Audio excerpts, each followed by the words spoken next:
Welcome to my podcast, What the Fuck, Spirit. If you made it past that name, this is going to be the podcast for you. This is going to be a no holds barred, no bullshit, open and honest conversation with Maria Leggett, and that's me, about all things spiritual. It's time to begin talking in an open and honest way about what spirituality is and what it is not.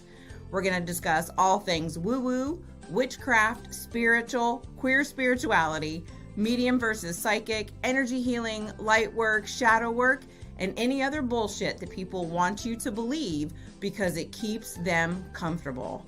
It is time for you to grow. Let's go. I find that tune so catchy, I can't help myself. I bounce a little with it. So my name is Maria Leggett, and I am super excited to be on here today. This is pre-recorded because of the time difference. My guest today is living in Australia, and I can't wait to talk to her. We have the beautiful and amazing Natasha Daubney, and she considers herself, which I love, a witch and a feminine alchemist. I mean, seriously. Feminine alchemy. That is amazing to me. And so we are literally just going to riff and just let things flow the way that they're supposed to go, because this is kind of what we do. So without further delay, I'm going to bring on Natasha. Yay! Hello, my beautiful friend. How are you? Oh, I'm amazing. I'm probably going to be a sweaty mess by the end of this because we're having a really hot day here, but it's going to be fun.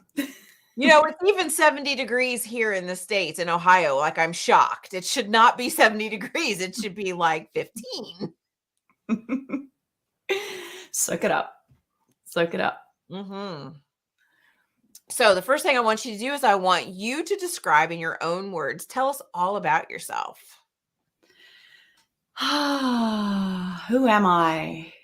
I am in my roles. I am a mother. I have 4 wild children who I am doing my best to open up space to learn how to be themselves in this world without me trying to condition and tame and make them into something which has so many challenges that I was not ready for, because wild means pushing boundaries and doing what they want, and me having to learn which battles to pick.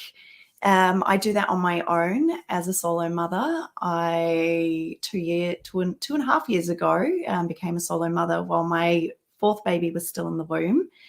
And a couple of weeks later, I free birthed him on my own and really truly claimed what it was to be a sovereign woman through that experience. And I think that was a really important part of me stepping into solo parenting and actually saying to myself, yeah, you've got this. You can you know how to trust yourself. You know how to pull up all your resources. You know how to hold yourself and be there, even when it feels really hard and challenging.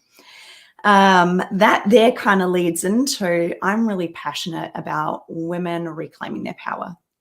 I'm really passionate about women understanding what that's rooted into and where that comes from, and how to activate it and integrate it in a way that we're using it in our everyday life. Like, we're using it in those experiences, in the mundane, that it's not just about being a witch or a feminine alchemist in your own practice, and when you're behind closed doors or in your sacred space, but that you're able to hold that energy and understand how you're using that in your everyday living, and in all of the, from my enchanted coffee through to how I choose to rest and how I choose to have conversations and communicate with other people, and how I choose to walk on the earth, how I choose to be here in the world.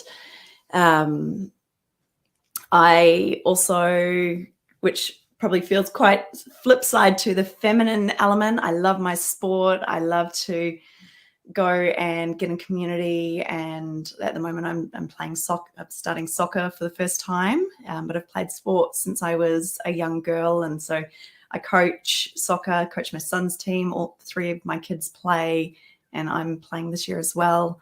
Love to throw heavy shit around and feel my strength in my body. And, you know, at Tough Club, we drag tires and climb ropes and all that kind of stuff as well. So I have this kind of duality of that because I grew up on a farm and I loved climbing trees and really being able to feel my strength to be able to do all the things I want to do in my life. And I think that's, you know, it's that functional kind of place for me. So that's kind of like, it doesn't really get seen a lot because I'm always talking about the feminine, but that's quite an important part of me as well. It's a part of me that I love I love doing. And I spent 10 years as a personal trainer. So.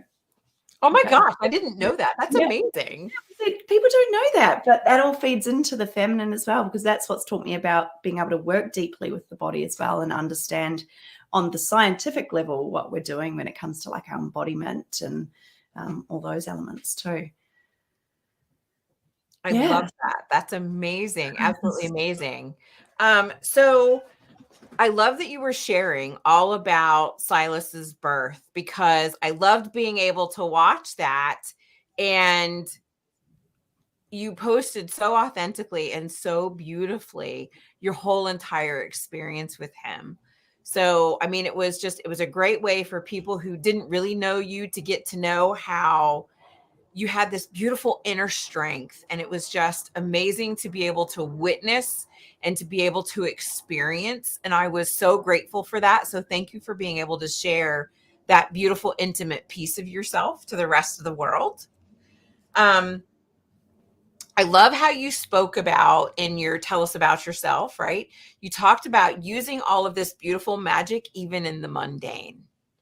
So what do you mean? I mean, I know what you mean, but I want you to be able to explain how you're using your magic, even in the mundane, because a lot of what you were talking about is living intentionally.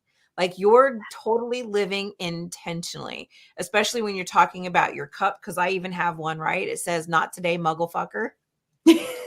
I love that. Because I almost used my Harry Potter cup as well. So talk to me about how you're using your magic, even in the mundane. Yeah, I think a really big part of it for me is like understanding that I am the temple. I am the altar. I like to think of my body as the temple and my womb as my altar for creation.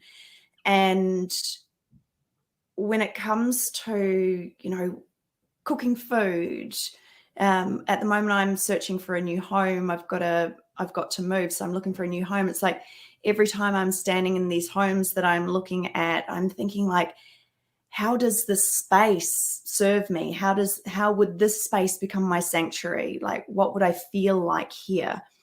When I'm having conversations with people, I'm thinking about, you know, who am I choosing to be in this? How am I influencing the change I want to see in the world? Because a lot of the time when we're in our own personal practices, we're thinking about who we want to become. And I think when we take that into the world, it's about how does who I'm becoming influence the change I want to see in the world that supports me even more to be who I want to become. And so it's that intentionality. And if I'm the altar, if I am that moving temple, I'm energy constantly conversing with the energy in the environment that I'm in. Mm-hmm. And when you recognize how powerful the energy that was within your body, but also, you know, permeating the space and integrating with the space around you or mingling with the space around you, you realize how much you are influencing things with your magic, with your energy. And I think that's it there. Like, it's not, you don't have to be having all of the tools we might use in rituals or spells, but like your words are the spells that you're casting, right? Yeah. And I catch myself when I'm in my struggle zones as a parent, like I've been through this huge, huge journey with my eldest daughter where it's like, shit, like the spells I'm casting with her right now, the spells we're casting together are not serving us. And like, so that there, I'm thinking like, how do I break that cycle? How do I, which is, kind of a mundane element of life, right? Relationships and communication with family. And, it's not a beautiful, it doesn't seem like a beautiful ritual, but when we create it into that, that's what starts to help us shift out of it and come to a higher perspective with it.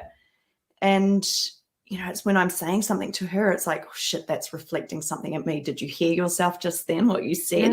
Yeah. And it was like mirror, like I'm, all of these things that we do on our own, like they're happening in everything we do. And I think that's an important part, is recognizing magic is not just the tools and the spells and the structured, contained rituals, but it is everything. Yeah, absolutely. One of the best definitions that I ever got was that magic is the manipulation of the general energy around you. Yeah. And it's people, because the word manipulation has been misused for so long, it is more, they think about manipulation in a bad way. But all you're doing is adjusting it to, this is my will, this is what I would like to do. And if you're doing it in the best interest of everyone involved, it's a lighter, happier type of manipulation. And that's really all it is. You're just saying, here's what I am asking for. And I love how you said, the spells that we're weaving together between you and your daughter, because their spells are literally just the words that we speak. And this is why I try to teach people that when they say, oh, I'm going to say a prayer, you're saying a spell, literally. And a lot of people struggle with, because it's spelling for a reason, right? You're putting these letters together because you want them to create an intention, and that intention becomes a word, which becomes something else. And that's all it is. The prayers are spells. How do you see that as well? Yeah, absolutely. And it was interesting, as you're saying, like putting these letters together, it was making me think of like bind runes, and like where we're looking outside of like the mundane of like the letters, right, into we're trying to find something that seems more magical, but it's like everything is within everything that you've got. It's like taking that time to bless and place intention into something, right? It's like, I'm drinking this coffee, but I do this every day. That's actually a ritual. Yes.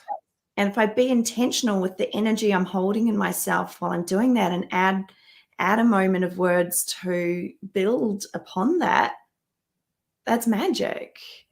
Absolutely. And I love this piece you said around like manipulation. It's like, yeah, well, whenever we want something to move towards what we desire, we are bending and shifting and shaping it. Absolutely. We are changing its form. Yeah. And that's all magic is. You're changing the form of where it started into something different. Yeah. Which is, it's magic. It's alchemy. It's all that beautiful change and things that we can create by our words and our intentions and the way that we want things to go. And it's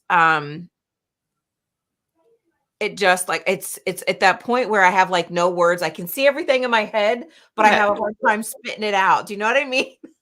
Yeah, you can feel it, and it's like you've just got to have it land, because it's also the place of the unknown. And it's that where we don't actually have to have a full explanation for how it works. It's within the mysteries. It just does. Yeah. It's true. It's true. Yeah. And I love how you were talking about how, I have my coffee, and this is my intention, and it's a ritual that you have every day. Because I do the same thing. I have chai tea every morning, or I have Earl Grey. For a long time, it was chai tea. And when I'm drinking the chai tea, I set the intention of the spices that are in it, right? That there's the cinnamon that's in it. There's the ginger in it. And as I'm stirring it with a little bit of sugar so that there's some sweetness in my day, I always stir it to the right so that I'm going sunwise or clockwise, because I want to bring that into my life. So I'm making a spell with my tea that I'm making every single morning to say, this is how I want my day to go. I want to, invoke the cinnamon for protection. I want to bring in the ginger to spice up my life a little, and a little bit of that black pepper. And it's all these small things, like you said, the mundane, right? That's how we can bring magic into the mundane. It's the intention that you set into it. And it's lovely to hear someone else chat about that in the exact same way, because that's how I feel about it. You're bringing it into the mundane, and everything can be magical, no matter what it is. Yeah. And it's, it's even like when we are, I mean, we're in the kitchen a lot with this, but, when we're washing the dishes and we're cleansing away that last meal, or when, I notice sometimes if I'm feeling frustrated and I've started to cut the food to go into the cook, and I'm like, you are feeling angry while you're making this food for yourself. Just take a moment. Like, take a moment so that what you're putting through this knife is actually what you want to be eating, right? Yes. It's also one of the reasons why it becomes really important, depending on the kind of meat that you're eating, which is why we have so many people who are vegan or vegetarian, because not all animals are killed humanely. Not all animals are thanked for their life before they were killed. And I totally understand why people wouldn't want to be meat eaters. I get it, because it's energy that goes into that processing that kind of changes everything. Does that make sense? Oh, absolutely. And like, as you're saying that, like, organic farming is a really great example of where there is intentionality. And I think, if we're choosing practices that are designed to support and sustain the earth, like, that comes through in the food. Yes. And so the food tastes different. The food feels different in your body. It absolutely does. And that's one of the reasons why we here, we raise our own chickens. So we have our own eggs, we have our own chickens. However, our beef and our pork we get from a local farm, and he delivers it to us because we know what he does. We know what his farm looks like. We know his intention. We know that he thanks the animals for their energy before they're slaughtered, basically. And that makes me feel better. And the meat, you can taste the difference in the energy of what's put into it.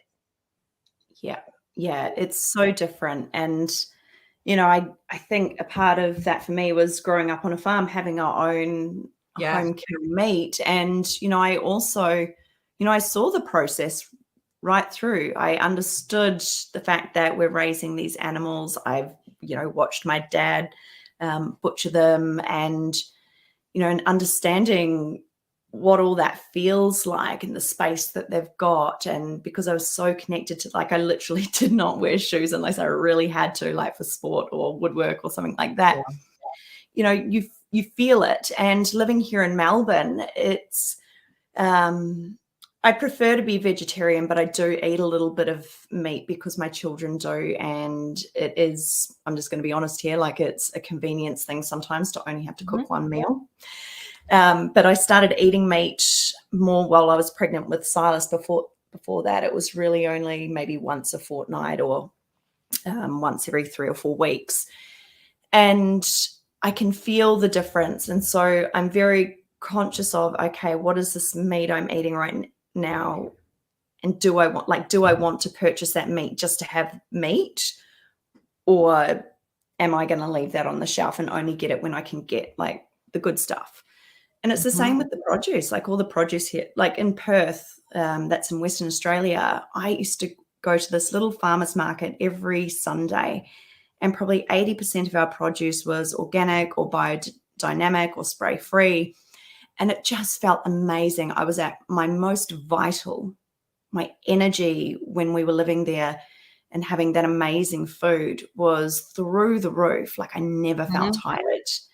And here in Melbourne, there is, well, not only we're covered by like this energetic, murky dome of energy, but I can't afford to buy organic food like that. Like, most of our pantry stuff is organic, but the produce it costs so much. Like, I used to pay very similar to just conventional in Perth by going to the markets, but here there's not even a market close by for me to go to. Oh, wow.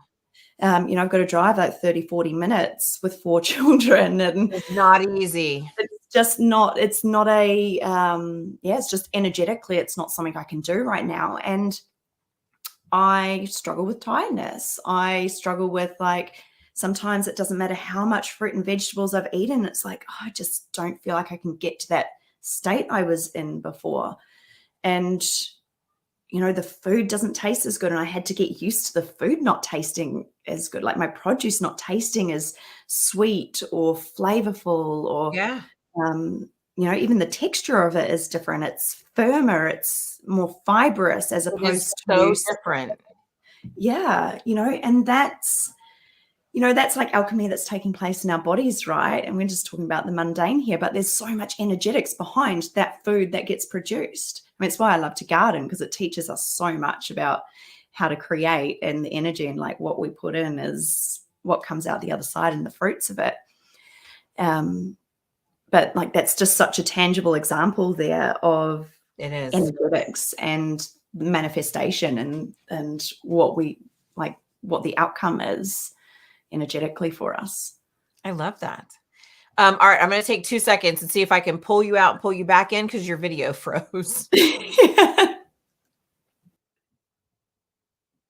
Expression. Did it come back? Now I have no video. Come on, video, show me. Let me see if I can do something my end.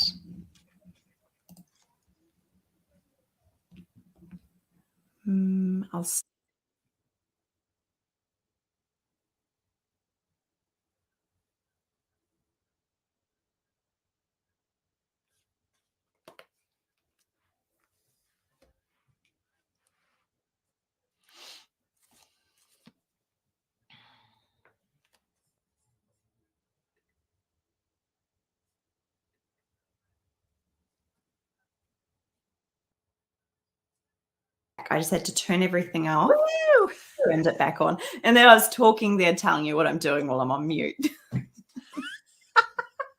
It's all good. It's all good. Well, thank you for sharing so much.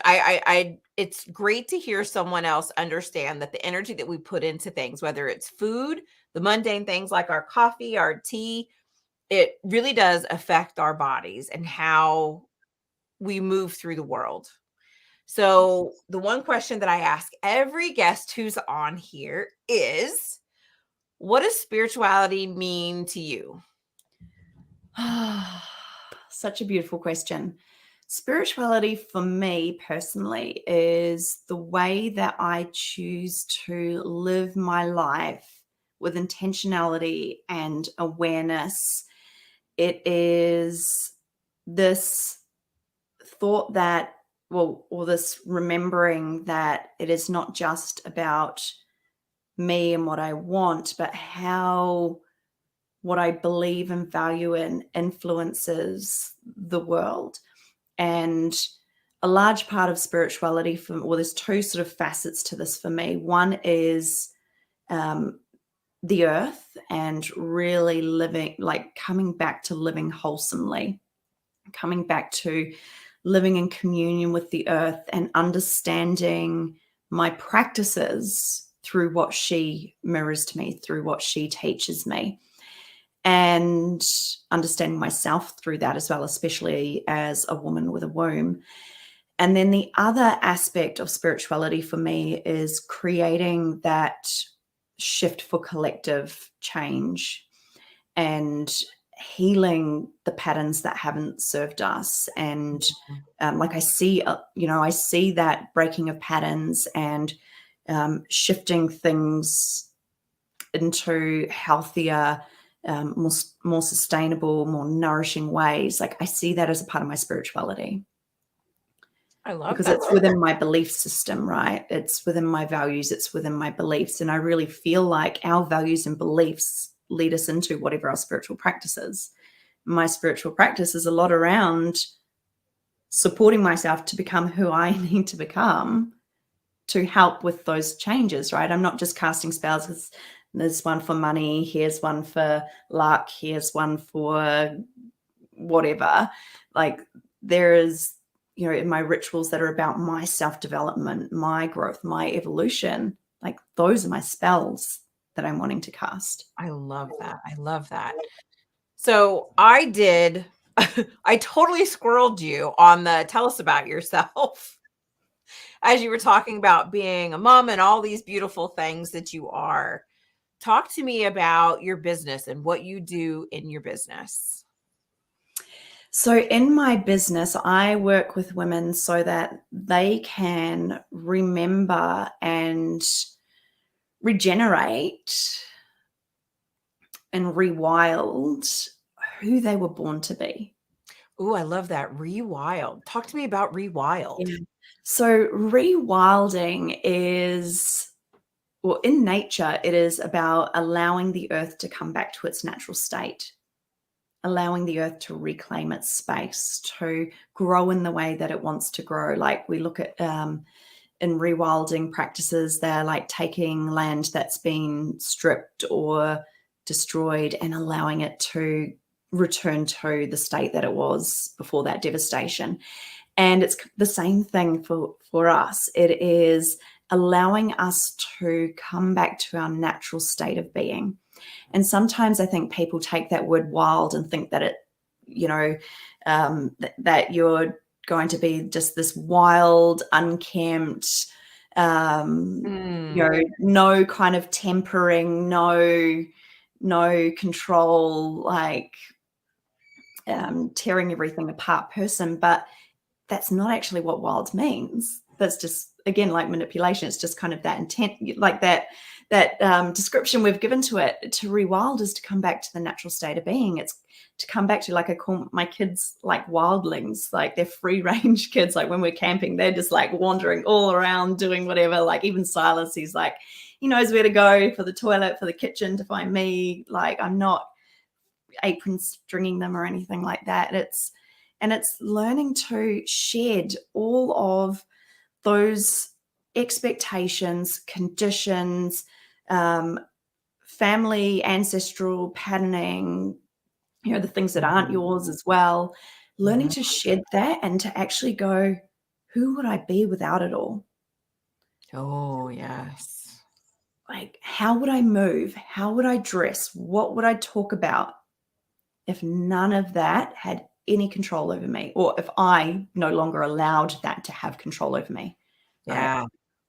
That's the key, right? If I no longer allowed.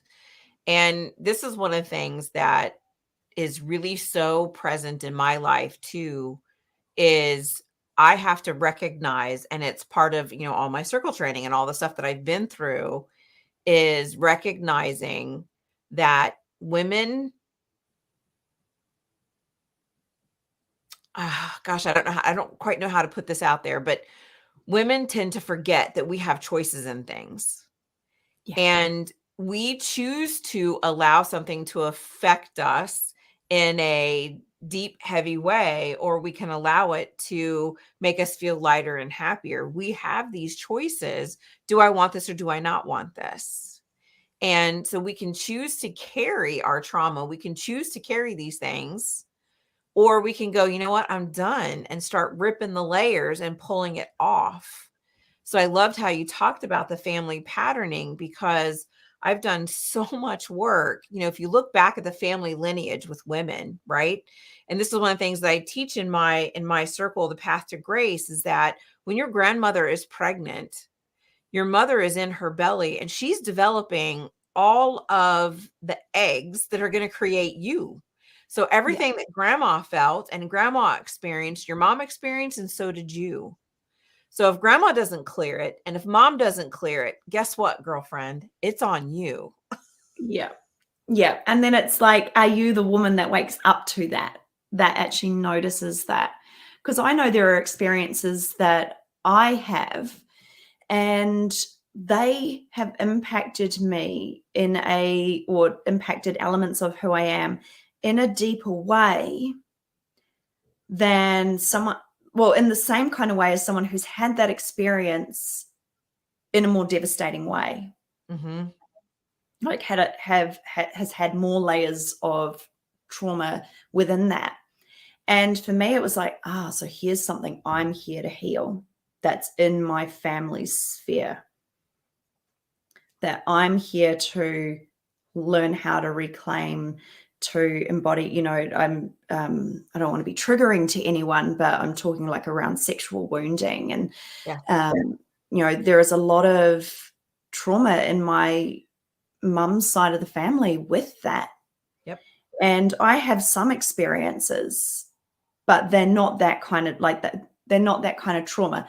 And yet I notice the way that I've had them impact me almost in a similar way that they may have them.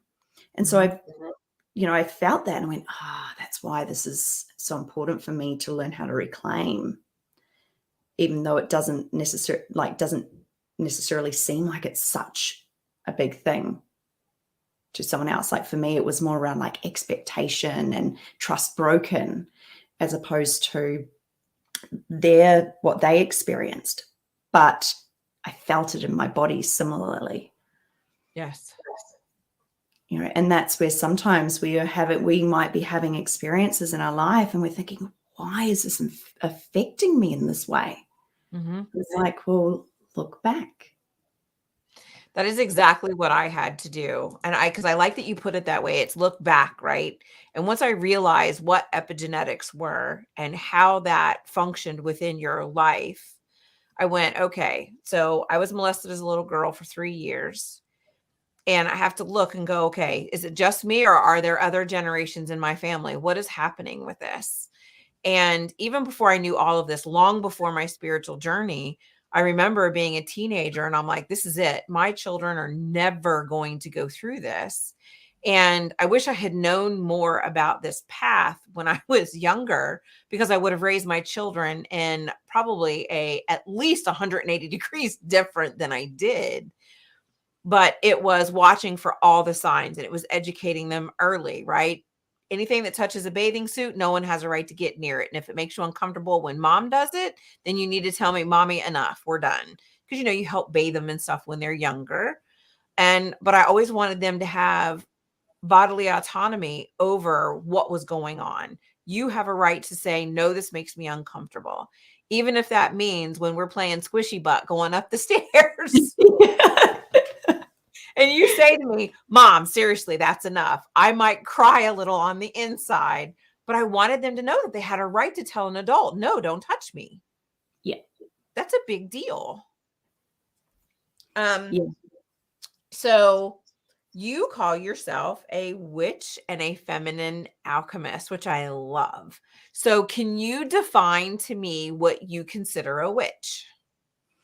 So for me, a witch is, spells aside, a witch is a woman who is choosing to come back into her true nature, is a woman who is choosing to commune with the earth, is a woman who is choosing to stand up against the wounding to the feminine, because the witch wound is the collective influence upon the shape of the feminine and the expression of the feminine. And so I look to the burning times as part of what I describe a witch as, and I look to what were all the things that were taken away, that were suppressed, were placed in the sin bin, and we were told were no longer allowed. And any woman that is doing the work to reclaim any of those things. So we've got keeping your eyes up when you're being spoken to, like direct eye contact, right? So a woman who's choosing to be in her power, to be seen, to be a part of something, to not bow down. A woman who's choosing to allow her body to be expressed in the world and not just hidden away for fear that she's going to lure the male gaze. And I'm just going to use like female and male and woman and man in this, because that's where this originated in terms of the witch wound. Right. And it is a woman who is reclaiming her sexual nature, because she was told that she was just a vessel for the man to receive his pleasure or to create children or heirs, right? Mm-hmm. Yeah. And she is a woman who is reclaiming her right to know what the herbs do, what the plants do, to listen to the seasons, to know what phase the moon is in and when to plant which seeds. She is a woman who is reconnecting to her ability to heal, to support, right? The witch in the woods. Some women would just go to drink a cup of herbal tea and be listened to, all right? She's the midwife. That's the witch for me. It's not this person that's choosing witchcraft. It is the woman who's choosing to heal that collective wounding and step into her full power and no longer be hidden, suppressed, oppressed, pushed down, shut away, pushed into the shadow. I absolutely love this, because for me, what this brings up, right? Because I literally just recorded a video today for the feminine and masculine energy. And so the way that you describe this to me is so beautiful, because you're claiming witch as this beautiful feminine energy, where someone who is initiated into a Wiccan tradition, someone who is doing witchcraft, that's more of a masculine structure, because there's very specific rules, things that we have to do things in a specific way. And so I love how yours is more flowing and open and loving. Does that make sense? Yeah, it's really archetypal. Like Yes. the witch for me is archetypal. It's an element of the feminine. I love that. Just Yeah. in the same way that, even within that, like I mentioned, like healer and midwife and medicine, we've got medicine woman. These are all archetypes in the feminine. And for me, the witch is the one who is doing the work to like really shift that collective wounding to a lot of those archetypes that fall within that, within her. I love that. So the way that you described all of this, which I love, it reminds me of the way that somebody described the word witch to me, right? WITCH, which is woman in total control, honey. Yeah. And I love that, because it's not the control as in I'm controlling everything you're doing. It's control as in empowerment. I'm empowering myself to do these things because I'm stepping into that energy. Does that make sense? Yeah, because who was the witch in the burning times? She was the woman who was challenging, or she wasn't necessarily choosing to challenge the status quo, but she was seen as challenging the way that the patriarch, the men that wanted power were trying to create the order they desired. Yes. So that they could stay in power. She challenged that. The medicine woman, the healer, the herbalist, she challenged the male-led medical system, because she had people like not all their stuff worked, right? This allopathic way, not everything worked. And we see that today as well. Not everything works. And yet she could help people.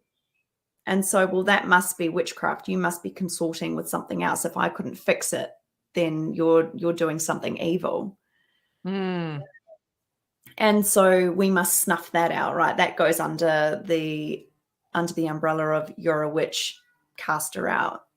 Yeah. And and the sad thing is that we know, documented all these years later, that not everybody who was burned or killed or hanged or crushed under a rock, they were not all witches. No, some were old women that had property that they wanted, but the woman wouldn't sell the property, right? A widow that wouldn't sell the property so that they could have it. So let's find some way to claim her as witch, right? I haven't read it, but the book The Witch's Hammer, that was written to identify a witch. Oh, I haven't. I need to go and read it, even though Lisa Lister has said in her book Witch that it will make me very, very angry to go read it. But and that's why I haven't started. I tried to start reading it and I just got so mad. I'm like, nope. You got to be ready to channel that into something, right? Yes. But all of the things in there are essentially what a woman is in her natural state. Yes. Yes. I love that. So in your business, what do you do to help women reclaim, to rewild? What kind of, if I came to you as a client, what could I look to you to say, Natasha, I want you to help me with whatever this is? What kind of services do you offer to people? So I work with women in two ways. One is through my group programs, and one is one-to-one in coaching. And the big focus with it is A lot of it is womb work and calling her to understand her womb first, because our womb is this beautiful blueprint of who we're being in any given moment. Our womb, I love this quote, and I always come back to this quote, and it's that at menarche, so our first bleed, a woman meets her power. Throughout her menstruating years or her bleeding years, she practices her power. And at menopause, she becomes her power. And so this is this beautiful life, death, rebirth cycle that is taking place within our body every month, giving us an opportunity to practice. Who am I being? And the womb is not just this physical cycle. It shows us about what's happening in our mental body, what's happening in our energetic, spiritual body, what's happening in my emotional body. Who am I choosing? Like, what's showing up for me when I'm in my maiden phase? Am I being carefree? Am I allowing myself to try things out? Am I allowing myself to follow my ideas and bring them into creation? Am I able to step past the obstacles that are getting in the way? Or do I say yes to all of the things and then overburden myself? Like in my mother phase, am I only being the nurturer, or am I actually allowing myself to be the juicy sexual being that, because sex is how we become mothers. Yeah. It shows us every single month, like the shadow and the light of ourselves. And each phase has invitations of why those things are happening in the shadow or the light, and how we can then create adjustments in us to support us in our psyche, to support us in claiming our power. And that happens all through our life. And then we've got so many women who are artificially influencing this cycle as well. And this is really a really cool piece of information for women who are looking for partners, that if you are on birth control, your pheromones are different. And so you may actually mismatch with a man because your body's looking for someone who's a match to create children when you're looking for a partner. I didn't know that. That's the primal instinct. And we've got so many women on birth control. What's happening with our divorce rates? Yeah. They're like 50% in the US. Like, we've got women who are coming through into their wild woman years, their perimenopause and years, who the children have flown the nest. They maybe aren't using birth control by this stage either. Maybe they're not even having a lot of sex by now too, which is probably part of the reason they stopped using the birth control, or they've had a whole lot of things going on with their wombs and had them taken out, and all of a sudden their partner, the energetics, it's different. Mm-hmm. It's true. And yeah, like I remember when I met my husband, my ex-husband, like I wasn't on birth control, and it was like this primal draw in, and we created our eldest in that first meeting. Wow. It's interesting to me listening to you talk about this. It's where, we meet our power when we first have our periods. And I immediately flashed to, I remember when I first got my period, I was in 8th grade. I went to the dance, came home and went, oh my God. And I went and told my mom, and I was, my mom decided that she wanted to call my dad and my grandmother and tell everybody, oh, she became a woman. I was mortified. I wanted to bury my face and just not even look at anybody. And I didn't want to tell anybody, because this is what we've done to women as they grow up. It is something to be embarrassed of. Don't talk about this. And it never occurred to me that even at that point in my life, I was squelching who I was as a female, squelching who I was as a woman, because I didn't want people to know about that. Yeah. And so I wrote down, I'm like, oh, I got to go do some meditation work to go back and heal that moment. Yeah. Well, these are all our rites of passage. Oh, look, my video's just gone. I'll fix that up again.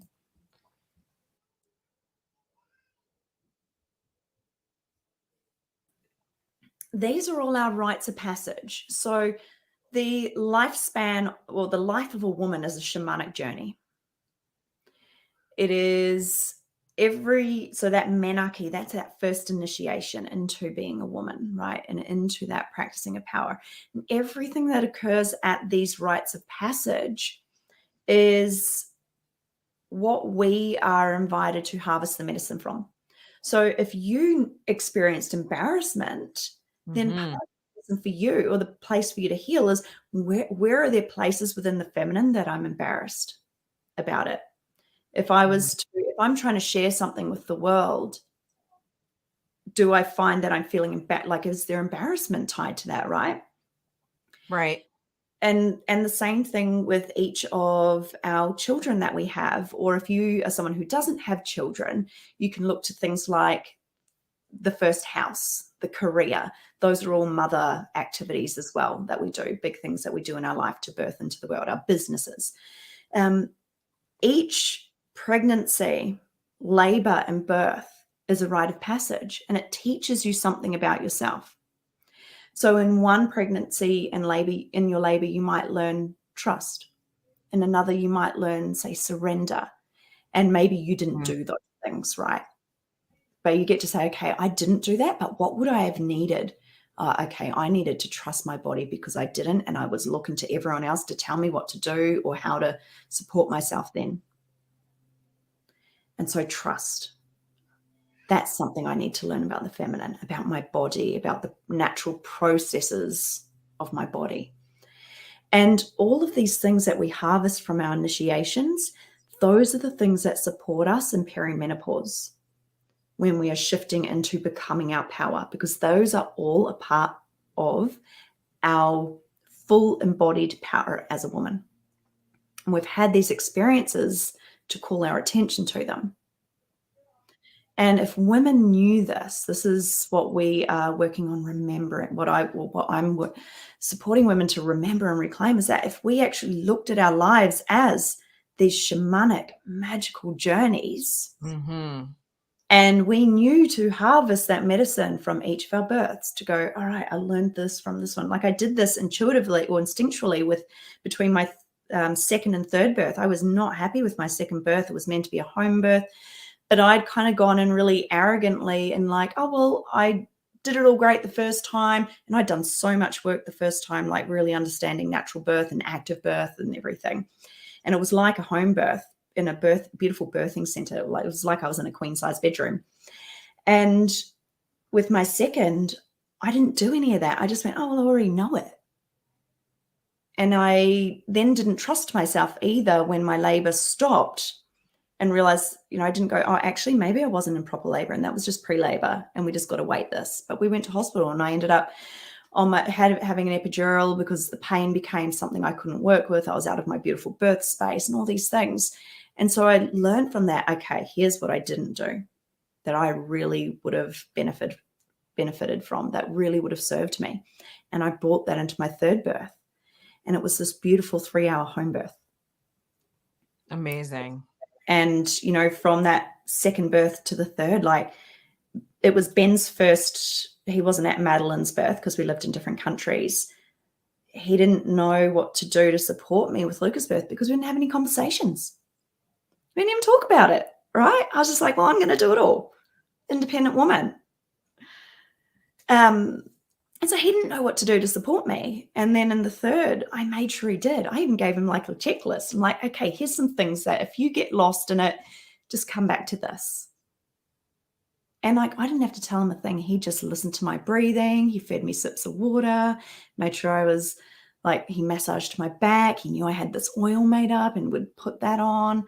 Like he just did it because we had conversations and prepared him. And then he wasn't there in the fourth birth and I birthed on my own. But each of those things, like I learned something from them. And those are going to be my tools when I come into perimenopause to support me with flushes, to support me with learning how to become responsibly carefree. In the maiden years, we are carefree. In the mothering years, we are responsible. In the perimenopausal years, we are learning responsible carefreeness, I want to say. Like we're learning to be carefree, but still be responsible. And then in the crone years, we become carefree responsibility. We really step back into that. It actually mirrors the maiden in our crone years of like, yeah, I'm just here in the world again, but I know that I have a responsibility to support the next generation coming through still. And I love that. And this is medicine that I really want to instill in women. And a lot of it is not having to be taught it, but recognizing that it's actually instinctually, innately within you. You just need to learn the processes to activate it, to be able to unearth it, to de-rubble all the conditioning and the expectation and come back into practice with yourself. I love that. Amazing. I literally feel like I now need to like sit down and have this whole conversation with my womb space because, my first pregnancy, I lost a child. My second pregnancy, full term birth, third pregnancy, full term birth, fourth pregnancy, full term birth, but they were all three completely different experiences. And then because of, and I'm a firm believer of dis-ease, right? So I was diagnosed with endometriosis after my second pregnancy. And so I know that a lot of the sexual trauma I experienced totally affected that area. And I wound up having a hysterectomy in my mid 30s. So I'm here at 53 and I haven't had a physical womb in a long time. But I'm sitting here thinking, I really need to have this nice meditation, a long conversation with my womb space to work through a lot of this stuff that Natasha, honestly, I never would have even thought of if we hadn't done this interview. Yeah, it's really, because each of those things, like the first time that we touch ourselves, the first time that we look at our blood, the first time that we have sex or have it pushed upon us, like those are all a part of what we've been initiated into. Yeah. And if we ignore the medicine, even if we haven't had an experience, like we've had a traumatic birth or we've had a traumatic sexual experience, we can still look at that and say, okay, what can I receive from this? And if I can start practicing that now, I'm going to save myself from having to repeat the cycle or having it energetically show up in my body as disease. Yeah, absolutely. Absolutely. This is how women heal their wombs. This is how we shift what is going on within the womb space. It is, one of my clients, she's given me permission to share this whenever I need to share this, but, in her family, women talk about their periods as a curse. And they're heavy and they flood and they're painful and they have migraines and they can't do anything. They're flat out in bed, exhausted and drained. And through this practice of reclaiming her womb and her cycle, she's been able to bring more regularity to it, to be able to, she's working towards loving it. She reveres it now. She honors it. She doesn't flood in the same way. She can actually manage her bleeding now without feeling overwhelmed by it. And like, that's from a woman who the next step given to her would be hysterectomy, but she wanted to reclaim that. She made that choice and she's reversed these symptoms, right? And we know, like Louise Hay talks about this, like you can heal your life. You can heal what is occurring in your body. Love that book.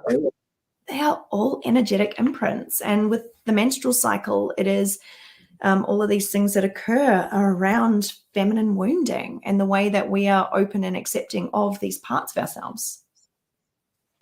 Absolutely. So it's interesting to me, and we only have a few minutes left. Like, I can't believe this has gone so quickly. And this is what happens every time I do a podcast. It goes so fast. I'm really interested in, how did you go from a personal trainer into this most amazing, not that being a personal trainer wasn't amazing, but everything you've described to me in the last 50 minutes has been phenomenal. So I'm curious, how did you go from personal trainer to where you are right now? Just in case anybody else decides, hey, let me get down this path. Yeah. So I have had spirituality in my life since I was a child. I was always, taking all the lawn clippings and making my little witch's cottage outline on the ground and making my potions and things like that. My mum also learned to read tarot when I was a child, but we had to hide it away from my dad because he didn't approve and he thought it was all BS. So that was all resting within me. But I did go down a very analytical, logical, left-brained, it's left brain, isn't it, for that stuff, path, like the masculine part of me, because I do love that. I'm a Scorpio. I love that kind of analytical stuff, which is where sports massage and personal training and those sorts of things really fit into that for me. But it was so I was still personal training through my pregnancy with Kayla, my third, and began again like a couple of weeks after she was born. But then we moved from Perth to Melbourne, and I decided that I wasn't going to do it here. And I got rid of pretty much all of my gear that I didn't need for just myself. And it was here in Melbourne when I was working with essential oils, and I was sharing that with the world, and I had a business around that, which I loved. But it was more so based on the sustainability, the natural health and wellness, and all my witchery, like creating all my own products and things like that. And then I had a crisis point in 2018. Kayla was about 2, and I was fed up with being at everyone else's service, feeling like I was only a mum, not having my work respected, like, my husband coming home saying, well, what did you do today? And I'm like, well, I've been working, trying to build my business, and him just not seeing the value in it and all those sorts of things. And I was standing at the kitchen sink, and I was just like, there has to be more than this, because I felt so dissatisfied and unfulfilled and angry and resentful. Yeah. And I was putting on this beautiful face outside of doors, and I'm, and in my business and all those sorts of things. And I thought, right, how can I just create a shift in the everyday things I'm doing when I'm vacuuming, when I'm washing dishes? And I started listening to ebooks. I got Audible, and I listened to a book by Gabby Bernstein, and it's like, yep, that's good. And then like a suggestion came up for Rebecca Campbell's Rise, Sister, Rise. It's right here. I haven't actually read the physical copy because I listened to it on audiobook, but I wanted the physical copy because this was life-changing for me. And in here, she describes a ritual that she was doing to initiate her before her wedding. And it was a maiden mother crone ritual that she was walking through those different layers. And she tied that then afterwards, she shares in the book, around the phases of the menstrual cycle. But when I was listening to her speak about that ritual, something landed in me, and I remembered, and I'm like, that's what's not in my life, and that's what was in my life, like in my past lives. Like, that's who I was. I need that. And that there, bringing a more spiritual element to all of the work I was already doing with the earth and sustainability and personal development and growth and emotional support, all those beautiful things I was doing with essential oils, brought it into a whole new layer within me. And I just followed it.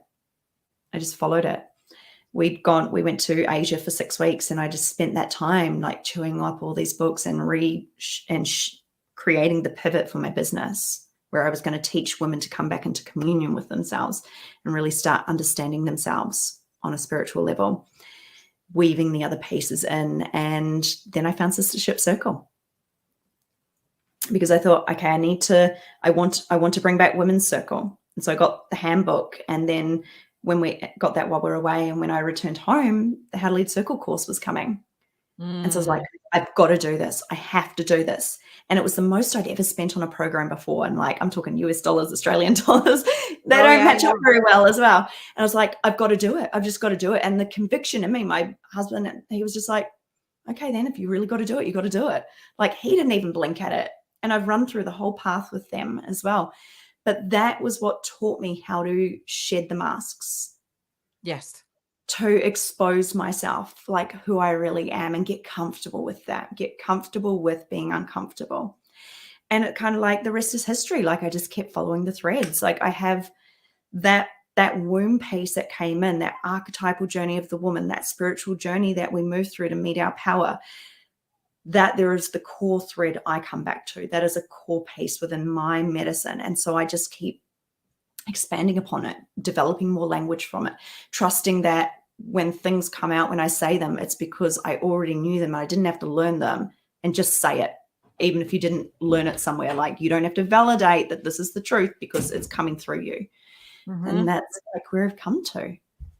I love that. I share openly and honestly with all of the women who come into my circles that had it not been for what I went through with Sistership Circle, because obviously that's where I met you, I am beyond grateful. Oh, your little wee one. Please come. Do you want to take this? I am beyond grateful for that program, because the amount of things that I've been able to do to work with myself, to change my relationship with women. I am forever grateful for Tanya Lynn for opening Sistership Circle, for having all of those programs, because it altered my life immeasurably in a way that I would never change. I am grateful for every moment, every experience that I had in the programs, because I have some lifelong friends now.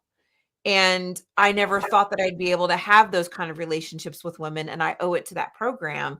And now I'm able to carry it out into my own women's circles and watch women develop relationships in the same way. Such a beautiful blessing, truly. Yeah, it's really activating work. Like, it's a catalyst for the change that needs to occur in the world. And I weave circle into everything I do, even in like my training program, Wild Feminine Alchemy, where I teach women how to do this work and how to learn how to do it in a way that is aligned with their personal medicine as well. Like, I give them all the tools and the containers, and then they fill them up with their own personal wisdom. Like, circle was a big part of that. Like, it's not just, you're not going to come in and just have lectures from me. Like, you're going to come in and you're going to learn how to transmute this within yourself. Yes. So it becomes your own. It becomes unique to you. It becomes flavored with your own understandings and perspectives and what you're here to do in the world as well. Because we're not all here to do it in exactly the same way that I am or you are. We all have a specific thread we've chosen to come in and influence here. I agree. I love it. We are almost at the end of our time. Actually, we're a little over, but it's okay. I don't mind. I'm happy about it. So is there any last bits of wisdom or information that you want to share with the listeners for just anything that you would want to share? So the word conviction has come in. Oh, I love that. Whatever you choose to do, to follow, do it with conviction. If you hold conviction for who you're here to be, what you're here to speak about, what your values are, what your beliefs are, if you hold conviction for all of them, you'll never be afraid to speak it, because instead you will feel, I can't not. Yeah. And it's in conviction that we overcome fear. Oh, I love that. That's beautiful. Gives me all the chills. So how would someone who is listening, if they wanted to get into contact and work with you, how would they do that? So they can find me on Instagram, wild_feminine_magic with a K. Or you can come and join me in the Temple of the Wild on Facebook. And that is a free temple that I have open where I share my wisdom. I do soul tarot card readings for my community there as well. And which you're brilliant at, by the way. Thank you. Open up conversations and just drop all those little tidbits in there. And then the next option is to step into one of my programs. If you're a woman who's in spiritual business and you're really wanting to learn how to amplify your voice and get more visible and seen, it's that beautiful weaving together of the inner journey and how you choose to show up in Sacred Sorceress, my monthly membership, or as I mentioned before, Wild Feminine Alchemy is coming up soon, and it's a 9-month program that begins actually with my signature program, Womb Witch, where we are really dropping into a journey of liberating the feminine. And then you go into the practitioner elements of being able to lead journeys like that with women in Wild Feminine Alchemy. And I train women in Soul Tarot as well. I'm loving doing that at the moment. So if they want to sign up for those programs, they go to your website, yes? So just come and have a conversation with me on Facebook or on Instagram. Okay. My website at the moment, I have a lot of, I'm between two spaces, and so it needs a lot of updating at the moment. So the best place is to come and have a conversation with me, and I can give you the up-to-date links, because busy mum of four who does all her own website development and landing pages. I get it.